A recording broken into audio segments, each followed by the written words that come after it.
lost her manhood when Calvin Ridley decided to bet on NFL games last season. He is out for the entire season. Matt Ryan is gone in Atlanta. So Atlanta Falcons really needed to nail this draft to even have a chance to even win 7 games to match what they did last season. Last year, they did go 7-10.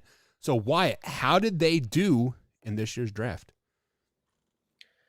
I thought this was the best draft in the division. I thought Atlanta did a incredible job. They had 8 total picks. And with their first pick, they got who I thought was the best wide receiver in the draft in Drake London.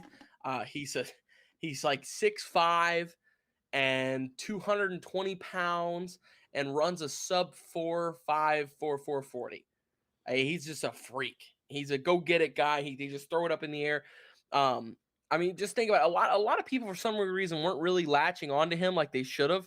I thought he was a top 5 pick. I really did. I thought he's that caliber of an athlete because USC was horrible last year, and I mean absolutely horrible. And he was the only offensive playmaker that they had that was, worth a half of a biscuit. And so defenses were completely scheming against him. I mean, completely keying on him. He was double covered every single game, and he was still putting up freak numbers. I mean, he still put up, I don't even know how many receiving yards. It was over 1,000 receiving yards and was double covered all year, and was like the entire defense was keying on him the entire year, and he still was putting up crazy numbers. So I thought he was the best wide receiver in the draft, and I really didn't think that, unless if other guys fell to perfect places, I didn't really think that there was another wide receiver in this draft that was even close to being the caliber of Drake London. So right off the bat, at pick number 8, that's huge for them. They got a guy. They are going to have just him and Kyle Pitts alone. I'm excited about. I'm excited to watch Kyle Pitts and Drake London work together and see this Atlanta offense for this year. While I don't think that they're going to be, some spectacular team and all this, that I don't even know if they win, 8 games. I think that this offense is going to be really exciting. I think it's going to be an exciting offense to watch.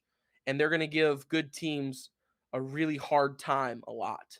I think that I don't know if they'll win all those games, but they're going to be the team this year that everybody's like, man, Atlanta was in, 12 out of their 17 games. They lost 8 of those and only won 4 of them that were close, but they were in them.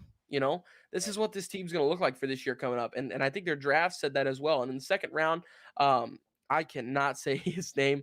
Arnold Ebiketie. I don't know how to say his name. Anyway, he was an edge at Penn State, a great edge at Penn State for that.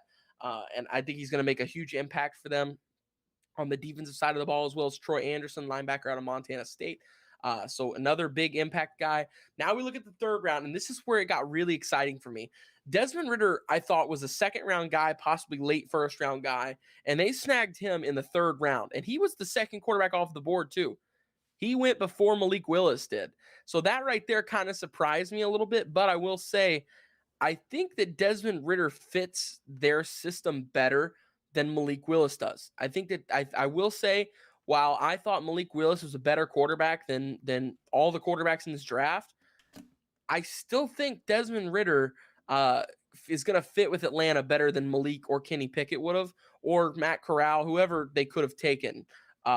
So I really do think them getting Ridder was the best case scenario for them, and them snagging him in the second round at pick 74 was huge. And if you listen to that phone call, the guy's a winner. I mean, he turned the whole program around at Cincinnati.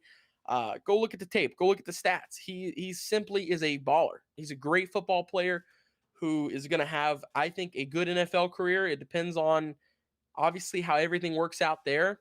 I think I think the Falcons have to give Marcus Mariota a shot first.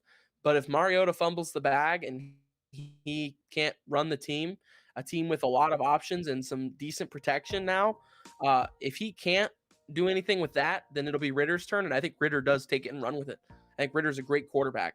And I think he's going to do some really cool things for them. Next, they have D'Angelo Malone, edge out of Western Kentucky. Just again, another edge piece they added to this team. This defense needed a lot of work, and I think they gave it a lot of work. They did a lot of really good things for this defense.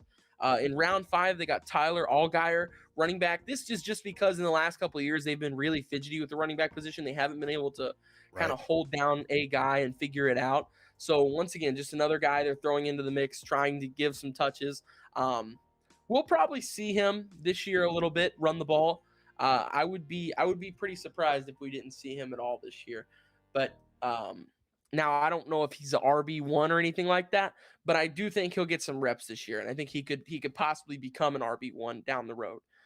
In their round 6, they just, once again, this is just the depth rounds, and that's what they did. They got depth for the offensive line, something they needed, and they got depth at the tight end position, something that they needed, and they got John Fitzpatrick, a guy who can do universally everything. Kyle Pitts was arguably what a lot of people could say is the best prospect in last year's draft, and he's an incredible receiving tight end, and he's a good blocking tight end, but I don't think he's as good as John will be for this offense as for blocking.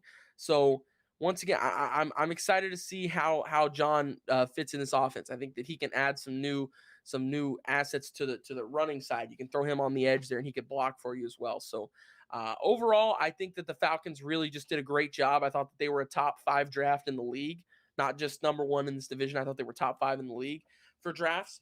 And with that being said, their top pick, as much as I want to go with Drake London because he's awesome and I think he's, possibly going to be the best wide receiver in this draft class, Right. I can't.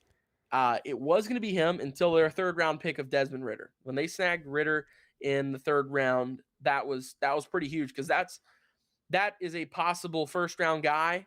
Right. A lot of people just didn't really have the respect for this quarterback class this year, and it really surprised me. A lot of NFL scouts just weren't feeling this quarterback class this year, and I was pretty confused by that, honestly. And I think that a lot of guys are going to come into the league and have chips on their shoulder now because of that, and they're going to prove them wrong. And I think that Ridder is possibly one of those guys. So yeah, with that being said, Ridder is my best pick for them, and my overall draft grade for them is simply an A. An A? Simply an A. A. Yeah, so